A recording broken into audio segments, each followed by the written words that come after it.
So how is it going, Dank Division? Dank Dan here, and we are going to be discussing the tweets that have popped up on Call of Duty's page, discussing pretty much the state of Call of Duty, as well as things that they intend to both patch, things that they've already patched, and where things will be going in the future. So, if you guys are ready, let's dive right into the very first tweet that they give us. So the first thing they give us is a little quote where they say, "We want to take a minute to talk about fixing the game. We hear you, and we feel your frustrations." Frustrations, guys, we're fucking beyond frustrated. We're at full-blown seething rage pissed. Our teams are hard at work addressing the issues that you've been experiencing across Vanguard, Warzone, and Modern Warfare. Updates are being deployed as quickly as possible. We want everyone to have a seamless experience no matter which game mode, or platform you play on. Your feedback is a critical part of the game development process to making these games the best they can be, so they pretty much tell you to stay posted for real-time updates and follow pretty much the main pages on Call of Duty stuff.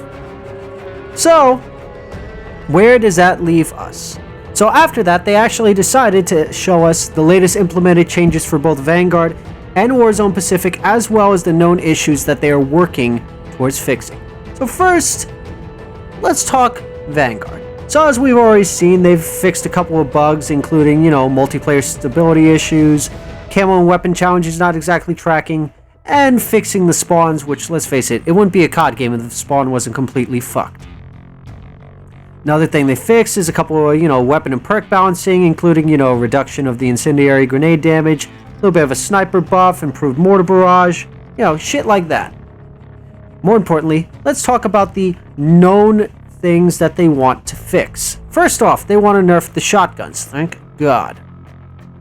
They also want to reduce the smoke on the incendiary rounds. Another thing they want to fix is they're working on the issues with attack dogs not being trackable through the challenges, and you kind of see where that's going.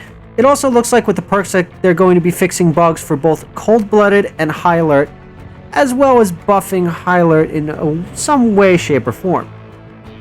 Another thing they intend to fix is something that a lot of people have been complaining about, and that is the map rotation. Now, how this usually worked is that the maps would pretty much just play the same map over and over again, that you'd maybe get shipment, then you get another map, then you get shipment again, etc., etc., etc. They're working towards improving the diversity in the map rotation and making sure that you keep the accuracy of the quick play filters, such as playing Blitz, playing Domination, etc., etc., etc. Another thing they're looking towards fixing is the matchmaking.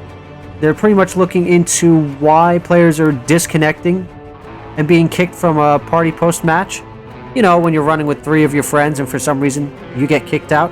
Another thing that they're looking towards finally adding is dedicated server pause for both solo and single-player private matches, as well as fixes for the seasonal challenge Executioner not exactly progressing.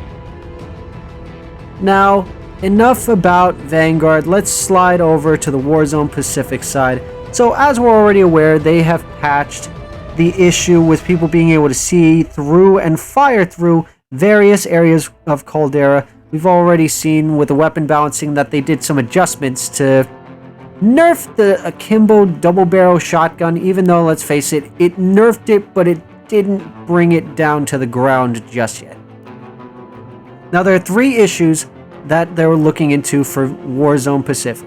The first one is the console performance. Let's face it, a lot of people have been complaining that the game crashes on a whim. So that's one of the first things that they're looking towards fixing.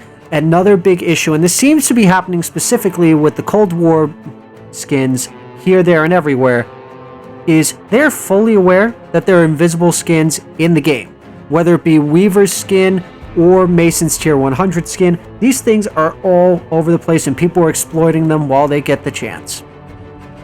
Now, the one that I think is just as bad as having the invisible skins is they're looking on trying to solve the problem where players go to the buy station, they buy an item, and then guess what happens?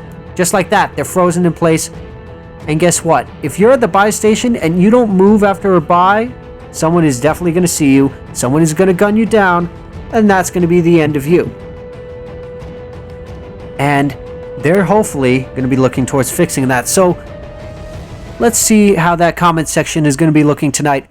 Do you think there are any other bugs or patches that they need to add to fix either Vanguard or Warzone Pacific?